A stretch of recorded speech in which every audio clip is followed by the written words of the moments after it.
On the subject of Sugar Cubed, the fanfiction. So, this was a short one shot about Applejack and her dad working on a mathematical equation type deal for the apples on the apple farm, and it kind of developed her and her dad's relationship, and in current day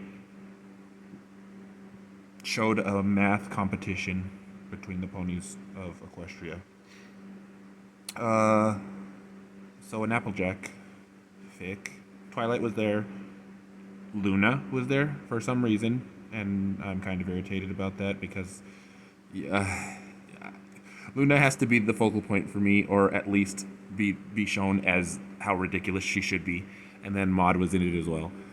So, anyways, what happens is in the first flashback, Applejack and her dad are calculating the apples. In the second flashback, Carrot, another family comes and kind of tries to fight her dad, and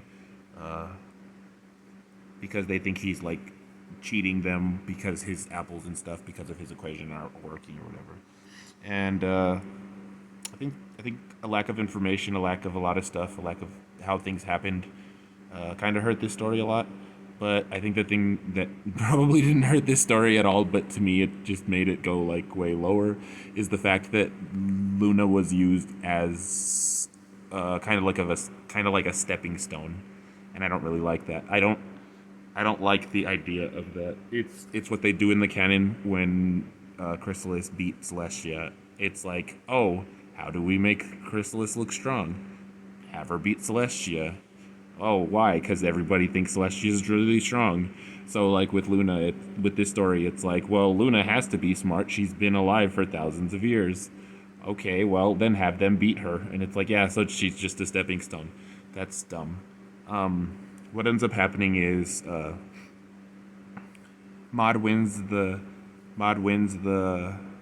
contest, and the head who like gives out the prizes or whatever is like, you might have gotten third or even second, Applejack, and he's like, no offense, Princess Luna, and Luna's like, and like Luna makes a comment. She's like, I've been studying vectors since the rocks she's talking about were dust, and it's like, yeah, come on, guys, you. You have to understand that thousands of years of experience and knowledge are going to get you further, especially if Luna is interested in mathematics, then learning for thousands of years is going to, let's do a little mathematical equation just to do this, right? Say a pony is alive for 70 or 80 years. If, say, every day their mathematical prowess grows, if they're an expert, like a super expert, by 100 per day, right? So, well, by 100 per year to make it easier. So in 10 years, they'd be 100 times 10 is 1,000, right?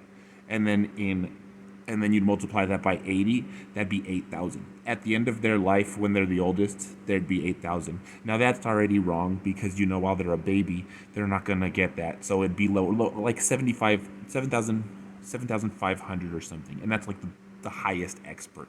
Now, let's say someone like Luna, even if she's not that good at math, right? Even if she's not that good at math, but she's been alive for, let's say, 5,000 years, because that's about where I guesstimate them to be alive at. Then say that every year is 10. So in 10 years, it's 100, right? So then in 70 or 80 years, they'd be only 700 or 800, right? And that's fine. 750 is what Luna would be at 75 years. But let's go with Luna's actual.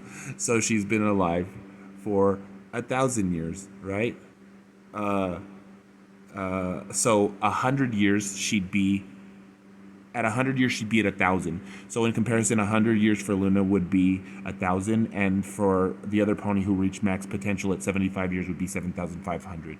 Fine, but then you have to multiply it by another 10, because that's 1,000 years. So she'd be at 10,000 in 1,000 years. Now multiply that by 5. That's 50,000 in where she's at, and a little bit less because if she was a baby, we'll even say she's at 4,000. But that's still math prowess way beyond. That's way beyond the 7,500. And it's like, well, you could be a genius. And it's like, yeah, the celestial beings that are Celestia and Luna, I'm sure are very smart. And like, fine, you want to do canon, but they think things they don't know. Yes, but they're gonna know way more than anyone else. So I kind of got irritated at that. That's just me being my biased self because Luna is Luna and she should be respected. Uh, she should have been a judge.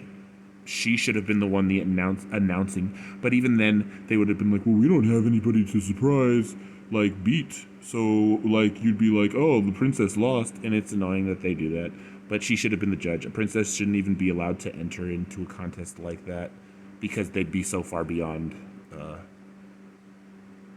Anyways, the story was fine. It's and I was gonna say like they do a weird scene with Applejack's dad where like when he gets into the fight with the carrots, like he starts coughing really bad, implying I guess that he's dying because he does die. But then it's like, well, but how did Ma die? Like you're trying to give me indication. Like did the kick is that what started him getting sick or like dying? Is it too powerful of a kick or a punch?